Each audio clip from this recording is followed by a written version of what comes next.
Okay, so at this point, we're going to start the panel. We have our three guests. I will start with welcoming our first guest and read a little bit of bio of each of them. Our first guest is Gary Grafam. He is a PhD and is the founding director of the Hub at University of Toronto Scarborough and an early stage business incubator. Prior to him joining University of Toronto Scarborough, Gary was a faculty member at University of Waterloo in anthropology with a research focus in business anthropology. He was also the founding director of University of Waterloo's Master of Digital Experience Innovation at its Stratford campus. Gary has more than 10 years professional experience in software development and formerly as a Senior VP of Technology and Operations for the 80/20 Group, where he formed and launched a highly successful software startup. Please help me welcome Gary on stage.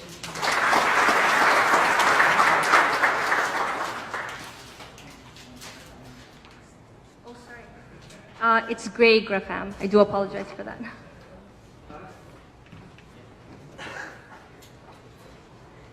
Okay, so our second speaker for tonight on the panel will be Ali Ghafoor. Ali Ghafoor is a serial entrepreneur, having founded a company and the most recent being Viofora and 2020 Armor. He is a business executive with a computer science degree from University of Toronto. He represented Canada at the highest level of sports for Taekwondo and was on the Canadian national team for 5 years. He was one of the top 4 to be chosen to make it to the 2008 Olympics. Ali has over 15 years of experience in building businesses, teams, and building internet and hardware-based products. He has raised over $10 million in financing for his businesses and generated millions in revenue for his businesses. Currently, as the founder and CEO of 2020 Armor, he is creating an electronic vest for Taekwondo that makes scoring easier to understand for the general public. Think of a Street Fighter game and being in real life. His ultimate vision is to make Taekwondo a professional sport like basketball and soccer. Please welcome Ali on stage.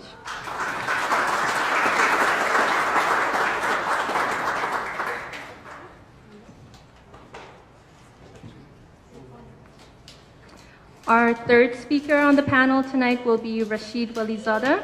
Rashid Walizadeh is a tech entrepreneur since the early 2000s. Rashid believes we exist to simplify life for each other.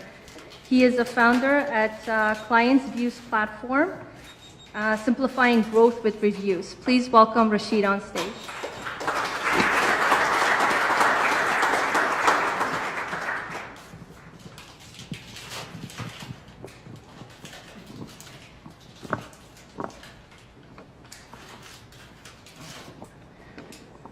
Okay, thank you guys for coming here for answering our panel. So, as I was mentioning in my intro, most of our folks that are attending here, including myself, we come from a business that has been more of a small business, traditional business. And with CABC, we are trying to promote the startup culture. And as we all know that all the differences in the mindset. So I know that you all have been involved in the startups. If you can help me to explore that a little bit further so that our audience has a better understanding of the startups, that would be a good place to start. So I will start with you, Gray. Okay. Yes. If you can. If I can talk about Sure. startups? Well, I think one of the important bits to that, my job is to really recognize when there's somebody that is the real deal. One of the real deals is actually, there are many of them that are with us here tonight. To my left are 2 very real deals in terms of being people who have a vision, who will launch that forward into something that's truly highly scalable, meaning that they have business opportunity that can expand and expand rapidly, quickly, and they have both a great degree of focus. So, Also in this audience, yeah, go ahead.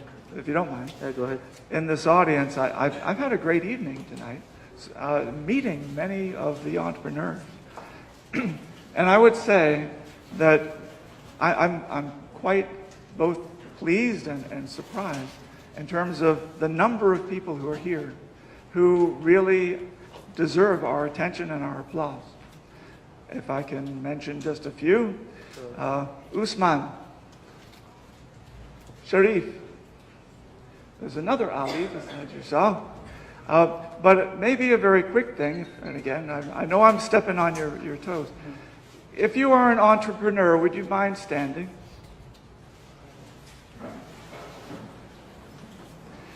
This is what I'm talking about. This is what's here with us tonight. Can we give ourselves all a round of applause? Thank you, Gray. So, Alijan, I know that you have been involved in a few startups. I know you for a while now, and you have been doing amazing things. You have been coming up with a lot of good ideas. Can you help us understand a little bit better about this startup and how is it different from traditional small business? Thanks, Greg. You took my question. I was going to ask how many people are entrepreneurs. It looks like it's about 50%. You kind of described it already, James, at the beginning. The difference between a startup and what I'll call like a lifestyle business is really scale and growth. So you start at the beginning thinking and believing you can change the world, which is much different than starting believing you can serve your community. And there's nothing wrong with either or. You just have to know which one you're doing. And so with that mindset of global change, you think and you operate differently. You look for more, let's say, when you start your billing, you don't think of only Canadian dollars. You think of international currency right away. When you think of where you're going to ship to, you think about cross-border problems, right? And so when you already start thinking that way, then you are already building a company with a great foundation. So basically, if I understand, a startup is a temporary thing. You're just a startup to grow bigger, to become bigger, right? So yeah, you can start, let's say that you have a cupcake business. That's traditionally thought of as something that's very local. But you can grow that to something to scale if you want, but you have to optimize and systemize a whole bunch of things to get international. But the biggest thing, as you already said, is that mindset. Is you have to think global and scale at a really large level to kind of, I guess, be defined as a startup. Thank you, Alijan. So, Rashijan, I know you now since the inception of CABC, which is, can't believe, 10 years old. 2007 was when CABC started. And we are here 10 years later, and I have seen you going through a lot of different ideas, and you have been working on a lot of different. And recently, I think you said something like, we exist to simplify life for each other. Can you please elaborate, and what do you mean, and how do you relate this to startup? Sure, thanks, Jim. I think the core purpose of life for us, whether we are an individual or business, is to simplify things in life for each other. As an individual, for our family, for the neighbors, for the community, and for the humanity at large. And then this also goes back to the reason why a business exists, why a startup exists, why entrepreneurs wake up in the morning, why they wake up again the next morning. They keep thinking to how can I simplify more lives by the idea that I have, by the concept that I have. If we think that way, a lot of things become simple because we will be doing everything in a way that has a bigger meaning, a bigger calling than just the bottom line, which was the old way of thinking to let's grow our business because we want to grow the bottom line. Let's do layoffs because we want to balance the books and so on and so forth. Those ideas don't work anymore. It's about how can we make life easier and simpler for more people, whether we have a product, whether we have a service, or also as an individual with our skills, with our ability, with our resource or talent. How can I make life better for each other? That makes life more meaningful and more fulfilling. So if I may stay with you, you have done quite a few things, right? And what have you learned, and what can you share, especially with our young folks, what they should figure out as an entrepreneur? I think the most important and honestly a very difficult question is that for an entrepreneur or a startup founder to answer is, why do you do what they do, or why we do what we do? I think that's the very difficult question. A lot of time we try to skip this question by saying, oh, I'm selling cupcakes, and my cupcakes are pink and green. The other ones are blue and gray. So that's why I'm in business. But that doesn't answer that question of why we are in business. If we can answer this very difficult but very profound question, it goes back to the point of a higher calling and something above and beyond money, above and beyond transactions. Scaling comes naturally because we tend to touch human lives with that answer, not just some transactional values in a business. Thank you, Rashid. Ali John, if I know you for a long time, you have been one of the pioneers in our community to be involved in technologies and startups. And as an Afghan, what were your challenges in the first days, and how did you overcome those challenges? If you can share it, we have some really young folks. I know we have as young as 15-year-old in our audience. Your experiences might help them. Yeah, absolutely. Actually, I was having a conversation with a couple of folks just about this. Afghans tend to care a lot about what Afghans think. Right. And early on in my life, I learned not to care what other people think, not just Afghans, but anybody. So I only cared about two types of people: people that I loved and loved me back, and people that I respected. And if you only care about what those types of people say or think, then life is a lot easier. Because we've all been surrounded by, and our culture is, I think, a little bit more susceptible to this, by people that want to bring you down because of whatever reason. They don't have the self-confidence, or they don't like seeing other people successful. I think that's the biggest thing Afghans, especially young Afghans. The generation now is a little bit different. If your parents have lived here a little bit longer, I don't think it's as bad as it was when our parents first came here. But to essentially not care what other people think about you don't have to be a doctor, you don't have to be an engineer, you don't have to be a lawyer, there's lots of other options, and no one really cares at the end of the day. The only people that care are the people that care for you and the people that you respect. And so not worrying about that circle outside of the ones that you respect really liberates you to do a lot more. That's a really great point. Basically live free and do exactly what Steve Jobs says. Don't waste your time thinking what other people think. People think, yeah, who cares? You're never going to see them again. Yeah, they're not going to be at your funeral or your wedding. They might be at your wedding for Afghan weddings, but they won't be. Just for one night. Yeah, just for one night. Okay, Gray. Or maybe I should call you Gray John, because I have called these two folks with that, and I will explain to those of you that don't understand later what does that mean. So I know that you have also been involved in startups, and you're running the hub at UFT now. If you can please share your experiences and what you have done, and something that we can all learn both from your past life and what services do you offer these days at the UFT. Okay. Well, I run a facility. It's within the university at UFT Scarborough. It's 6,000 square feet of space. And it's dedicated to students that want to work on an entrepreneurial idea. My job is really to work with them to identify what is it that they truly need. And quite often they have an idea, but there's something that's going to be missing. Do they have the right team in order to be able to execute on that idea?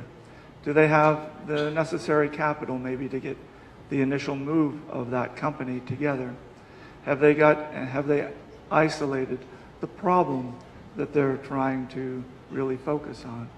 And also to have them recognize you're going to be working on this for a while. So if you're going to be, starting with cupcakes or with vests for martial arts, it's not something that you start and you're going to put down 6 months from now or a year from now. You're setting a course for yourself. And so you need to understand what that means. Part of what I try to do is have people just try to see where they can take that idea, where they can take that passion. Some will actually find some very interesting things along the way that have true potential. I work with students out of environmental science. There's one that's won a number of competitions. She has an idea for how to make food waste less costly for restaurants in the world, but starting here in Toronto. I have another startup. He's out of management, but he has an idea for how to charge things wirelessly, and we know that this is there. We've all got phones, or we've read about it, about how you can charge phones without having to plug them in. Many things are coming into our world that will not require being plugged in to be charged. So when students come and they have this passion and they have this idea, my job is to connect them with as much of that to push them forward as I can, and to have them then launch from my facility into the next. And just to wrap this up, a thought. Toronto and Vancouver are presently ranked as number 15 and number 16 in the world. In the world, for startup culture, for what it is that we do. So we rank ahead of Chicago in terms of being able to create businesses. Toronto has a lot to offer. There's a lot of expertise here. There's a lot of government interest to support it. The universities and colleges are swaying in also to do that. And what we desperately need, what I desperately need, I'm an entrepreneur who works with other entrepreneurs, you see. I need to find these guys and get them started. And curiously, and I learned this tonight, that Ali next to me graduated from the University of Toronto Scarborough. I did not know that. And in computer science. I started with U of T, but the things were so tough that I fled to York University because I was not a good student. Anyways, It's okay. okay. Ali John, we are in the startup community. We are always trying to find the ingredients to be successful. So in the past, there has been discussions of team, idea, culture of that you're creating, the environment that you're creating. Recently, actually, the study was conducted that timing is actually more important than anything else. So example of, we know the story of Airbnb, and they're saying the reason Airbnb was successful, it's because of the right timing. US was in recession, people needed additional income from their home, they didn't care to bring a stranger to their home. So if this Airbnb was launched at a different timing, let's say when the economy was doing better, maybe people were not so much interested to utilize that kind of services. So having said that, another thing that we all know that startups go through failures and successes. 8 or 9 out of 10, we know that they don't really grow that big. So if you can share your experiences, the projects that you were successful, why you were successful, and the ones that did not really do that well, maybe you can also share some of those, if you can, please. Yeah, absolutely. So that timing one. So I'll start with a successful one and then go to a failure one. The timing one is exactly what makes 2020 Armor grow as fast as it has been growing. So we created an electronic chest protector. Now, electronic chest protectors already existed. 8 years ago, the Olympic Taekwondo, the International Olympic Committee told Taekwondo, get rid of all your human judges. They're making mistakes, and there's a whole bunch of bias. And so they introduced electronic chest protectors. Now, it got rid of all the human error and bias, but the sport is so boring to watch. Now, if I came in 4 years right after they introduced the electronic chest protectors, they would have just said, well, we'll just wait another 4 years and see how things go. And then I wouldn't have had any chance. But now, 8 years later, it's still the same problem. And they're like desperate for somebody to solve the problem. So I'm coming in just at the right time to solve this burning need that they have. And I know this because I've been in the sport for 25 years. So the timing thing I got perfect. And the same thing with Airbnb, same thing with the iPod. There was MP3 players before iPod, there was Facebooks before Facebooks, but the timing of those just happened to be the right one. And just for context, the other 4 factors are you can have the best team, you can have all the money, you can have even a great product, and you can have the best marketing, but all of those actually go below timing, which is kind of sounds ridiculous. You can have all the money in the world, but if the timing isn't right, it doesn't work. So I believe for this business, because I came from the world, I knew the timing of it, and I think that's what led to its success. Now, I have all the other things as well, and you need all those other things, and that comes from my other experience, but the timing was the big one for this one. Failure was right after university. I started a company. It was an online auction for used cars. I don't know anything about used cars. I didn't look for the market. I didn't know or bother to research how big of a market that was. Timing doesn't even exist. I don't even think there is any timing that would be right for that. All the team members were computer scientists. No one had any business experience, sales, marketing, anything, and we had no money. So that experience was just, I kind of threw myself in there, but I didn't have the hub or other programs, or I didn't go out and network just like you guys are doing. You guys are getting an education here, the half that haven't started their businesses.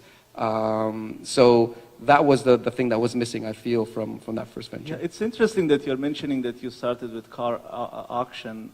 So one of the things that the startup community is welcoming is not only the technology aspect, but people from the industry, within the industry, if they can come up and co-found something with a technologist, those startups have a bigger chance of being successful. Mm-hmm. So when I go to these startup communities, of course I'm not coming from a technology background. I know nothing technology, but then because I come from a huge experience in real estate and I've written a book, so on and so forth, so they welcome me because I come from within this industry and they need this.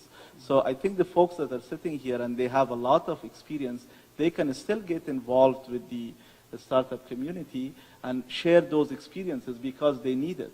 I mean, all you have to do is maybe remove your tie and look a little bit more cool like me, but other than that, you don't need anything else. Mm-hmm. Well, what's interesting, like half the room stood up, right? So you have to ask the question, why are the other half here? Yeah. Because you said this already, as an entrepreneur, you learn every single day. You have to learn every single day. So I find it funny that it's 50-50. So you got 50 that's just learning, and the other 50 that know what they're doing, but they know that they don't know what they're doing because there's always new things to learn. That's right. And I think that... Yeah. So that's a big asset. I think that is something that from my experience, unfortunately, is not happening in Toronto. So I have been to all kinds of groups, from Mars to DMZ to Ryerson, you name it. And utilizing this experience from the industry. So a lot of these technologists that are young folks, they know how to code. But like you said, you have no background of car business. So you need, if someone from car kind of business came and helped you, maybe that business would have been successful, maybe. Anyways, Rashid, do you also follow any of these trends? Or there is something that we can learn from your experiences? I think, of course, there's a lot of exciting things happen. Some of them are good, some of them are not so good. But what's interesting for me is to watch the major trend, how technology affects the human behaviors. Technology is, in a lot of ways, disrupting the way we do things, the way we don't do things anymore, and so on. But the main thing is that how we as human beings respond to things that are happening. And the most interesting or important thing that I think is reshaping everything is that everything is turning to become autonomous.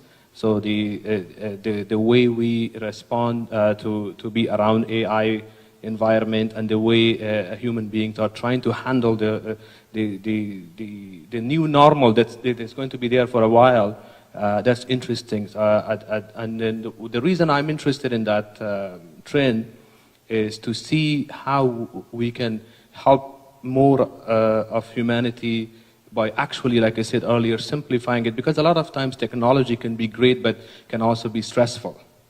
There should be ways to look at simplifying technology, even if it's impacting behavior. It should be for the human good, not the other way around. Thank you. So I truly respect entrepreneurs, and here is, I mean, amongst many other reasons, that they are dedicated and they have a lot of courage. They are the most optimistic people on the face of the globe. Because if they don't have hope, if they lose that hope, then that's it. That's the end of the business for them. So they constantly wake up every day and they face these struggles. I mean, every day starts with some news. and sometimes it's not always a good news. and they're so strong and they're so optimistic. If they go through, if they're just thinking, if I go through this, that's it, I'm going to make it, right?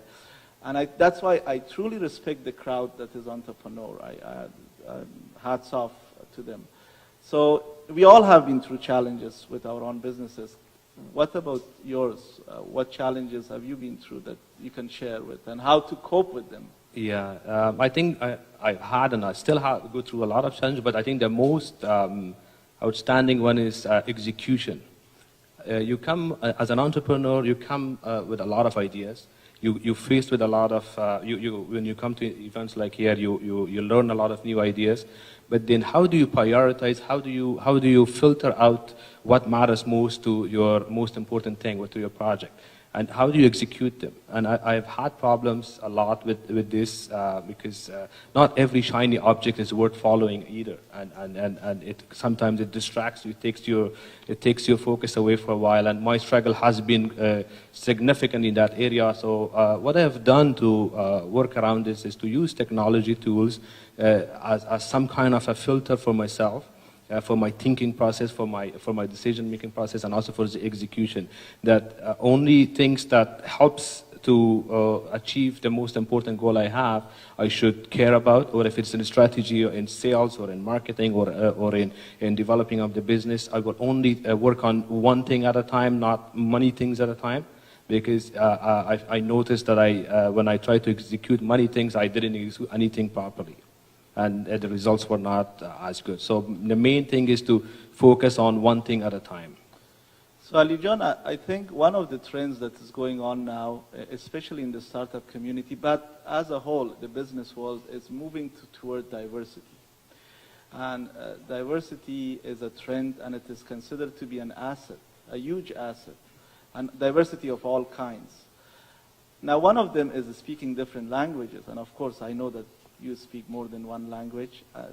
Did speaking more than one language helped you in any way, shape, or form with your business? So first of all, I speak Farsi like a 6-year-old. I understand a little bit. I understand a lot more than I speak. I think any sort of diversity, whether that's language or traveling the world or having friends from different cultures, absolutely helps. Because one of the things as an entrepreneur, and just as a general person in life, the more perspective you have of the world, the more your brain thinks differently. So if all your friends are white, then you start thinking a certain way, the way they think. If they're all Asian, then you start thinking that way. But if they're all different parts of the world, you have a little piece of each of them. Also, the way you think, or different languages are constructed in certain ways for a certain way of thinking. So Chinese, from what I understand, it's very difficult to do technical stuff in Chinese because they describe things descriptively, whereas English is very, programmatic. So it helps you think in the world in different ways. So absolutely, if you can learn different languages, that's great. But I think the best experience is if you travel the world and see how the world lives and the way they do business and why do they make those street signs like that? Like why does it communicate that way? It makes you think in different ways. And come back and try to implement it. And come back and try to implement it, yeah. Mm-hmm. Thank you. Great. I know that you're working with a lot of startups. What do you think are the biggest mistakes they're making, or maybe the challenges they're facing?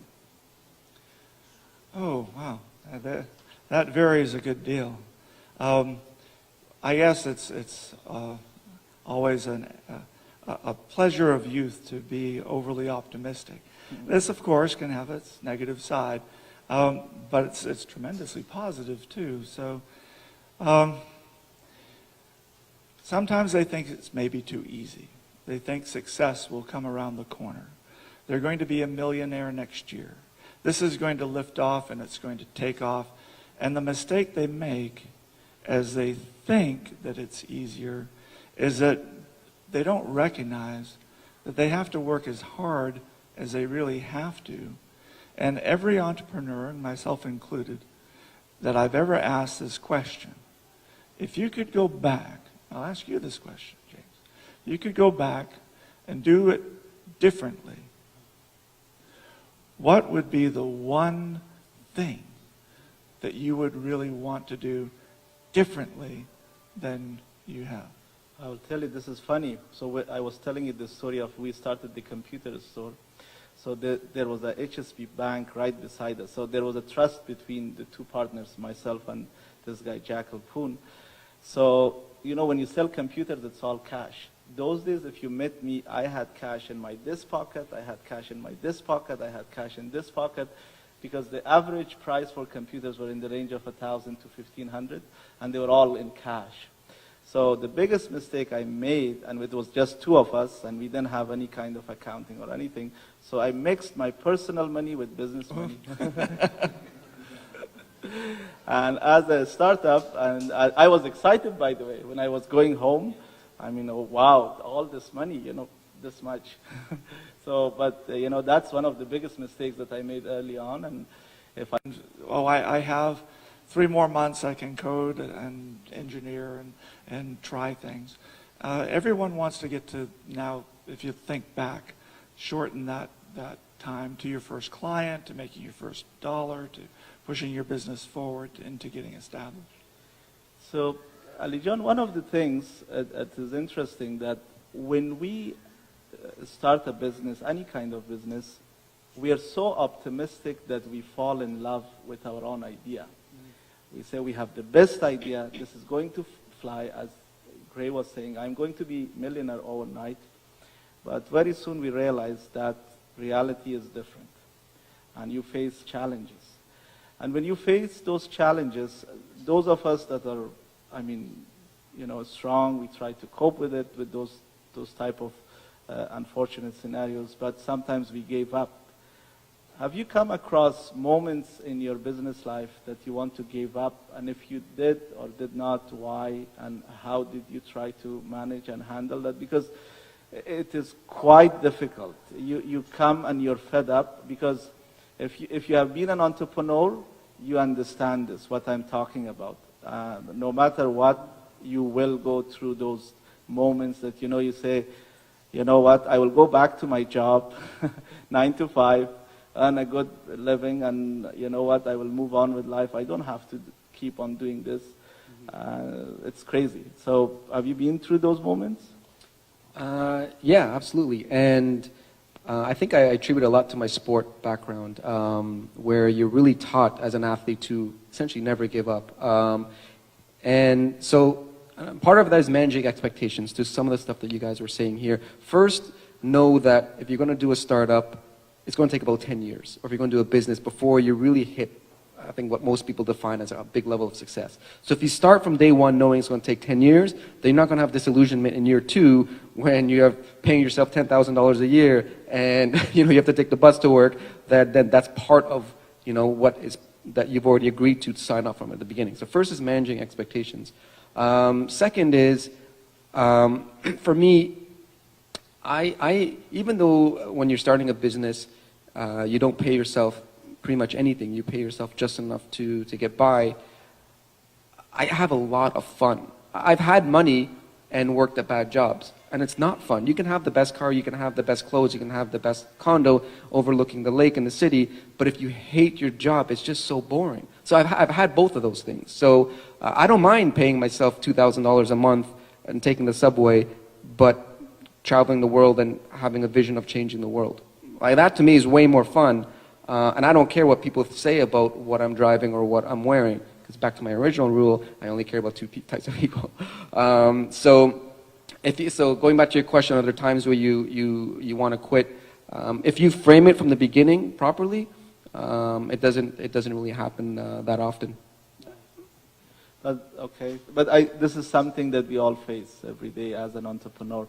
So Rashijan, let me ask you, why did you decide to start your most recent startup, Clients View, and what is the whole idea behind it? Yeah, I've been working with businesses for the past few years in the digital marketing area, and I noticed that businesses are having a hard time connecting actual conversion of visitors to become their clients or their customers, and they try all kind of things, but the main thing is that the customers today are not trusting their marketing messages, no matter what they are. 80 to 90% of customers, there are specific stats on it that they completely, just like we throw out the flyers that comes at the door, they completely skip those information on the website or on the internet, wherever they are, because they are overwhelmed. They can't decide because almost everyone says the same thing. Just like I said earlier, I'm selling cupcakes. My cupcake is pink and green, so mine is better than blue and gray. So but it's not easy to decide. But I want the customer wants to know if anyone actually tried a pink cupcake, if it tastes good. If it's healthy, if it has everything, then I will try it as well. So that's when they decide and trust based on reviews. Right. So basically what you're trying to say, most of the business, no matter what kind of business, comes from referral or word of mouth. So today's word of mouth is reviews. Exactly. That referral that we were so used to it, for those of us who remember, or the old days of word of mouth, is now online reviews. And then this is what the customers use as a filtering method or mechanism to decide which business to choose. That's a major factor. So, and businesses have tried in the past to collect testimonials or one-off reviews, but there is no actual consistent way of actually collecting reviews or inviting clients to collect reviews, to showcase them on Google or the social profiles or other review sites, and also on their own website, so that they can actually have a social proof, actually have a referral or a word of mouth. So we made the whole process automated so that they can have this hands-off and then use that as the main source of connecting with their businesses, increase conversion. And the other side of it is that it's very stressful to be a consumer nowadays, because even the simplest thing you want to buy, there's so many options. So it becomes difficult. So we wanted to simplify life for consumers and for businesses. For consumers to make easier decisions, don't waste too much time on research and just decide based on reviews. And for customers, for businesses to not waste too much of their resources on wasted marketing, whether it's Google AdWords or Facebook or door-to-door advertising or print or whatnot, and have a higher return and more peace of mind. Ali John, just quickly, can you also tell us a little bit more about the product that you're trying to make? Yeah. Sure. That's a great ringtone. That's a good. I'll actually kind of ask the group by just putting up their hands. Who here knows how a point is made in soccer? Like, how do you score a point? Yeah, everyone. Yeah, it's ball goes into a net, right? It's pretty straightforward. But how many here knows how points work in Taekwondo or karate or judo or MMA? You do? That's pretty good. Most people don't. I have done till green belt, just to let you know. I remember you told me that. 99% of the people have no idea how any martial art is scored, which is the problem. And so what we've created is an electronic vest that makes the sport accessible to everybody to understand. So if you've ever played Street Fighter or Mortal Kombat, those video games, even if you haven't, it's still a simple concept. You have 100% health. As you get hit, your health goes down to 0, you lose. The harder you hit, the more energy goes down. Pretty simple. You can understand in about 3 seconds. And because of that, the universality of understanding, it grows a sport. And more importantly, our ultimate vision is to make it a professional sport, just like soccer and basketball. That's amazing. I believe that's amazing. And that can be used worldwide. So that's global vision. Mm-hmm. Yeah. That's great. So Gray, I will end with you. Do you have some advice, especially for young entrepreneurs that are thinking of starting, or maybe those of us that have been in business for a long time, but we want to disrupt our own business? So either or, if you can give us an advice, what you have learned, especially with the startups you're working with.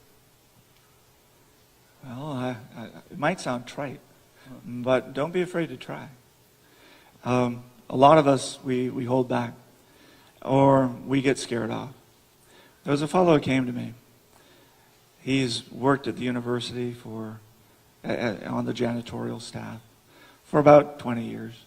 He said, I have this wonderful idea for a product. And I said, oh, okay. He said, yeah, I want to pass it by you. I said, oh, okay. And he said, it's a windshield wiper that heats itself. It heats up, it warms, so it's not going to freeze up with ice and all the rest. And wouldn't that be great for Canada? And I went, That's a wonderful idea. Let's Google that, because every time I've had an idea, I've usually found that, well, maybe I'm a little further out than some, but people have been working on whatever idea I come up with, probably for a good year or two, if not more. It is about timing. So I Googled it, and I pointed out that Canadian Tire sells windshield wipers that are heated. He was crestfallen. He was disappointed. He was like the wind had been taken out of his sail. For an entrepreneur, you have to not let that happen. Really, what I showed him is that a market exists. It's been tested. There's a product that somebody has made. They've brought that product into Canadian Tire. But what do we not know about that product? Do we know that it's being sold at the right price? Do we make it for less? Do we know that it works well? Does it actually do what it's supposed to do for heating and get rid of the ice? Do they have it for all cars? Do they have it for my car or yours? Is there opportunity? How can we reshape that opportunity? How can we get engaged? How can we take it to a new place? Some of what I teach is principles that are quite standard in entrepreneurship, creating a blue ocean, redefining what a product can or should be. A blue ocean is where there aren't sharks. A red ocean is where there are a lot of sharks and they're chomping at the same carcass to tear off a piece. So the water is very bloody because everybody's fighting over the same bit. A blue ocean is where you redefine what the product is. An example, Swatch. Before Swatch, there was Timex. Many of you might remember a Timex commercial. And the Timex commercial was, and it keeps on ticking. Right? So they strap it to a skater's leg and it goes around the arena. Or they put it on a taekwondo champion. And it keeps on ticking, right? Swatch came in and they said, we're not going to compete on the keeps on ticking. We're going to make it a fashion statement. And they opened up a blue ocean for themselves, and they've taken off ever since. So I'm just going to loop all of what I've said right back around. Don't be afraid. You have an idea. Allow yourself the pleasure to be able to explore that idea. Get excited about it. Don't think just because somebody's got it already on Google and is being sold on Amazon or something like that, that's the end of it. And if you have a product, I don't know, how many of you have seen monkey beer in the grocery stores at all or anything like that? This might be the wrong group to ask. But my son knows about it. I don't know why. They actually were a beer company that was in Barrie. They were going out of business, and they were a very standard brand of beer. And what they did is they rebranded in their marketing to become much more appealing to a different clientele. So explore how can I move a product? How can I change, open a new area for where it can go? Explore the idea and don't be afraid. So before I end, I want to ask especially my younger folks that do you want to know what business or what job is recession-proof? That no matter in what economic situation, you will have a recession-proof job. Let me tell you, I want each and every one of you that are not in sales, that you have to learn how to sell as soon as possible. Because no matter what business you're in the business of selling. Either you're selling yourself, or selling your business, or selling your product, or selling your services. That is the best advice, and that is a recession proof, and I mean it. So if things are going well, people need salespeople to sell more. If things are not going well, they still need good salespeople to sell their products if they want to stay in business. So if you want to be making money, no matter in what type of situation, learn how to sell. And also let me add, most of these startups are failing because they lack salespeople in there, a good sales team in part of their culture. And I'm sure you guys agree with me. So learn how to sell as soon as possible. And the better you're in selling, the better you will be in life.